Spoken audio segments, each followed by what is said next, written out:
12.3 비상계엄 당시 언론사의 단전과 단수를 지시한 혐의로 재판에 넘겨진 이상민 전 행안부 장관이 1심에서 징역 7년을 선고받았습니다. 재판부는 한덕수 전 총리와 마찬가지로 이 전 장관이 내란 행위에 가담한 게 인정된다고 적시를 했습니다. 김광선 변호사와 함께 오늘 선고 분석해 보겠습니다. 네, 어서 오십시오. 예, 안녕하세요. 네.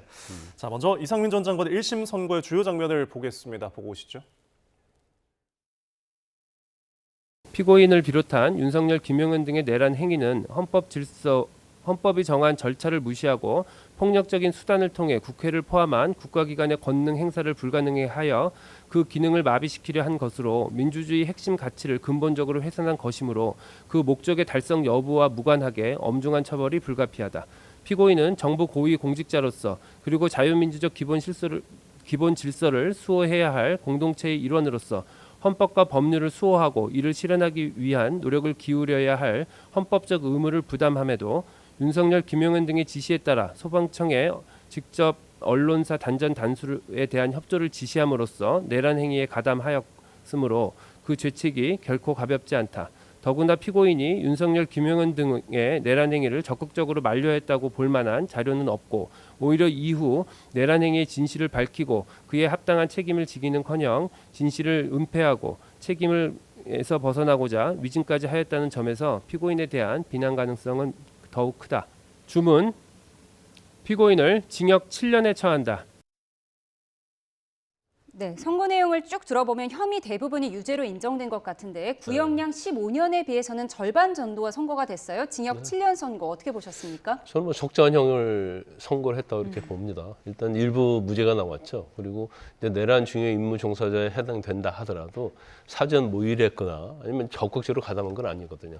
그러면 이상민 전 장관의 한 행위는 특정 언론사에 대한 단전 단수, 그걸 소방청장한테 전화를 한 거잖아요. 그리고 이제 관련된 문건이랄지 이런 것을 뭐 미리 알았다고 하지만 어떤 중요 임무 종사에 있어서 그 임무의 범위가 그렇게 큰다거나 이제 중요하지 않고 결과적으로 단전 단수에 이루어지지 않았습니다. 그래서 재판에서 징역 7년 정도 선고한 것은 뭐 저는 적정한 형량이다 이렇게 봅니다. 네. 그러니까 이 전 장관이 저희 이제 카메라에도 앞서 잡혔었는데 변호사들과 인사를 하고 방청석을 향해서 미소를 보였다고도 해요. 어느 정도 좀 방어권이 잘 행사가 됐다. 그 형량을 만족스럽게 본 걸까요? 아마 이전에요. 한덕수 전 총리에 대한 선고가 없었으면 아마 7년도 굉장히 많다고 생각했을 거예요. 그런데 일단 한덕수 전 총리에 대해서도 중요 임무 종사자인데 뭐 사전 모의했다던가 적극적으로 뭐 한 게 별로 없잖아요. 소극적으로 어떻게 보면 재판부에서 얘기한 것처럼 뭐 어떻게 보면 계엄에 올라탄 것처럼 얘기를 했단 말이에요. 그리고 지금 23년이 선고가 됐기 때문에 본인 자체는 단전 단수라는 걸 적극적으로 지시를 했잖아요. 그럼 경우에 따라서 형량이 굉장히 높게 나올 것이다. 어떻게 보면 구형량보다 더 높게 나오는 건 아니야 했는데 이제 징역 7년이 나왔기 때문에 아마 그 순간만은 굉장히 안도를 했던 것 같아요. 그리고 또 항소심까지 가서 하면 또 형량도 더 낮출 수 있다. 뭐 이런 생각했을 가능성이 크죠. 예, 한덕수 전 총리 23년 선고와 비교한 안도감, 또 뭐 방청석에서는 뭐 아빠 사랑해 괜찮아 이런 소리가 들렸다라고 합니다. 뭐 가족을 향한 미소였을 수도 있다 이렇게 생각이 되는데 이 언론사 단전 단수 지시와 관련해서 이상민 전 장관에게 적용된 혐의 하나가 내란 중요 임무 종사됩니다. 관련된 법원 판단 듣고 오시죠. 주요 기관 봉쇄 및 단전 단수 조치 문건은 존재하고 위 문건에는 군, 경찰이 투입되어 봉쇄할 기관과 투입 시간대가 기재되어 있었으며 소방청은 특정 언론사 단전 단수를 이행한다는 취지의 내용도 포함되어 있었던 것으로 판단됩니다. 피고인은 윤석열로부터 주요 기관 봉쇄 계획 및 단전 단수 조치 지시 문건을 교부받아 그 이행의 지시를 받고 허석권에게 특정 언론사 단전 단수에 대한 협조 지시를 함으로써 윤석열, 김용현 등의 내란 집단의 내란 행위에 있어 그 중요한 임무에 종사하였다고 판단됩니다. 네, 이상민 전 장관 주장은 그동안 그랬습니다. 이 CCTV 속에서 한덕수 전 총리와 나누는 문건은 자신의 일정포였지 단전과 단수에 관련된 것이 아니다라고 했는데 법원은 단전 단수 문건이 맞다라고 판단을 한 거예요? 그리고 이제 전체적으로는 이상민 전 행안부 장관이 다 부인했었잖아요. 그리고 단전 단수와 관련된 문건도 자기가 직접 가지고 있었던 게 아니고 대통령 집무실에 잠깐 들어갔다는 거 아니에요. 그래서 거기서 한 10여 초 동안에 문건이 책상에 올려 있는 걸 봤다. 이 정도밖에 얘기하지 않았어요. 근데 여러 가지 내용을 보면 지금 재판장이 얘기한 것처럼 그러한 문건 자체가 실제로 존재를 했고 그 문건을 보았고 또 가지고 있었고 또 그에 따라서 문건의 어떤 내용에 따라서 단전 단수를 소방청장한테 지시를 했다는 거거든요. 이제 그렇기 때문에 이제 단전 단수가 굉장히 중요한 이유가 뭐냐면 네. 지금 언론사에 대한 단전 단수잖아요. 그러면 언론사 자체는 이제 비상계엄이 불법성이 있으면 네. 사실 이게 이제 국민들에게 알려야 하는 거 아니에요? 그런데 언론사를 단전 단수 해버리면 언론사가 마비되는 거죠. 그러면 비상계엄을 성공하기 위한 가장 중요한 부분이에요. 이제 예. 결과적으로 단전 단수 안 돼서 다행이긴 하지만 예. 그래서 이 부분이 만약에 실행으로 좀 더 나갔다고 한다면 형량도 엄청나게 높아졌을 겁니다. 그런데 이제 본인이 이제까지 해온 이야기들이 CCTV에 나온 내용이랄지 아니면 이제 소방청장의 증언이랄지 이런 데 너무 배치되는 거죠. 그래서 또 단전 단수를 지시한 것은 또 명확하게 인정이 되었기 때문에 결과적으로 이상민 장관이 허위의 발언을 한 것이다 이렇게 볼 수 있죠. 네. 그런데 이 단전 단수 지시가 어느 정도 내란 행위가 맞다라고 판단을 했는데 직권남용 권리행사 방해에서는 무죄로 판단을 했어요. 그 이유가 뭔가요? 이건 이제 법률적으로 좀 약간 어려운 부분이 있어요. 그래서 엄격히 해석해야 하는데 직권남용이라는 것은 직권을 남용해서 자기의 지시받는 사람에게 의무 없는 일을 하게 하는 거거든요. 근데 단전 단수를 지시한 것 자체는 행안부 장관이고 소방청 자체는 행안부에 소속돼 있잖아요. 행안부의 지시를 받잖아요. 예. 그런 지시를 받았으니까 그 자체로 직권남용이 되지 않겠느냐 명백하게 생각할 수 있는데 직권남용으로 지시를 했는데 소방청장이 일을 안 했다는 거죠. 아. 그래서 지금 그렇게 지시한 게 뭐냐면 경찰로부터 요청이 오면 특정 언론사를 거명하면서 단전 단수해라고 했는데 일단 경찰로부터도 요청이 안 왔어요. 예. 그다음에 소방청 자체도 서울 소방본부에다가 지시를 하는데 지시를 안 했어요. 그러니까 의무 없는 일을 안 한 거죠. 네.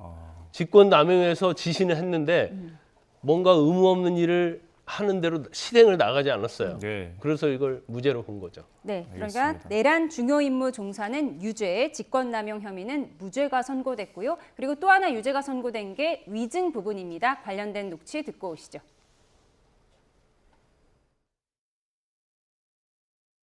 피고인이 윤석열로부터 주요기관 봉쇄 계획 및 단전 단수 조치 문건을 교부받아 그 이행을 지시받고 그 지시에 따라 허석권에게 특정 언론사 단전 단수에 대한 협조 지시를 한 사실이 있는지를 살펴보면 이는 앞서 살펴본 바와 같이 피고인 모두 다 그 사실이 인정되므로 피고인이 이 부분 각 증언은 객관적 사실에 반한 진술임이 인정되고 피고인이 헌법재판소에 증언을 한 시점과 그 사이 피고인이 단전 단수 지시에 대한 다수의 보도가 있었던 점 등을 비춰볼 때 피고인이 불과 3개월 만에 그 기억을 모두 상실하였다라고 보기도 어렵습니다. 그래서 이 부분은 유죄로 인정합니다.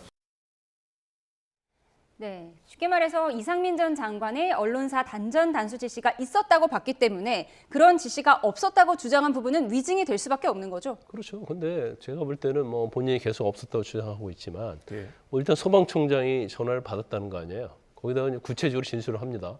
언론사 어느 곳을 굉장히 빠르게 얘기했다는 거예요. 몇 곳을 단전 단수해라. 예. 그러면 소방청장이 거짓말할 이유가 없잖아요. 그리고 여러 가지 이제 전체를 보면 이제 문건도 받은 게 거의 다 인정이 되죠. 예. 그리고 그 당시에 이제 통화 내역이랄지 이런 것들도 다 인정이 되기 때문에 사실은 뭐 저 부분은 제가 볼 때는 뭐 부인한다고 해도 되는 그런 사항은 아니었다 이렇게 봅니다. 예, 증언이 좀 결정적인 역할을 한 것 같은데 지금 이상민 전 장관 측에서는 항소심은 당연한 거다 이렇게 밝히기도 했다고 합니다. 앞으로 쟁점은 무엇이 될까요? 일단 뭐 실형이 일단 선고됐죠. 예. 뭐 한덕수 전 총리의 23년에 비해서는 뭐 굉장히 가볍긴 하지만 예. 그렇지만 이제 실형이 선고됐기 때문에 본인 입장에서는 일단 항소심에서 양형을 다투겠다고 생각할 거고요. 그다음에 두 번째는 중요임무 종사자냐 아니냐 이걸 이제 아마 예. 법률적으로 다툴 것 같아요.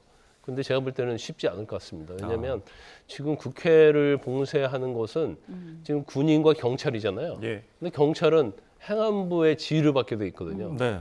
그러면 전체적으로 보면 봉쇄한다는 내용도 다 알았고 단전 단수 다 본인이 이행을 했기 때문에 뭐 제가 볼 때는 중요임무 종사자가 아니다고 법리적으로 다퉈도 사실은 이제 무죄가 나올 가능성은 거의 없다 이렇게 봅니다. 예, 이상민 전 장관에게 1심 재판부가 징역 7년을 선고하면서 오늘 이렇게 얘기했습니다.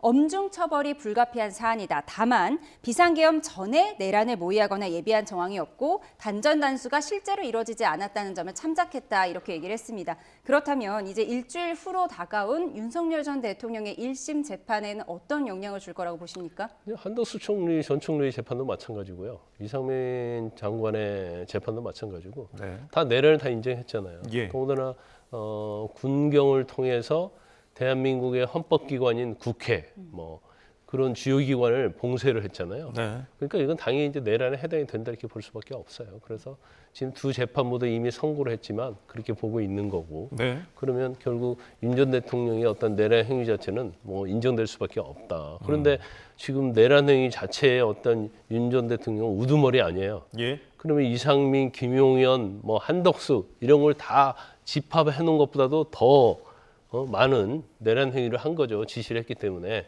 그래서 제가 볼 때는 뭐 2월 19일 날 선거에 있어서도 내란 행위는 당연히 인정될 것이다 이렇게 봅니다. 알겠습니다.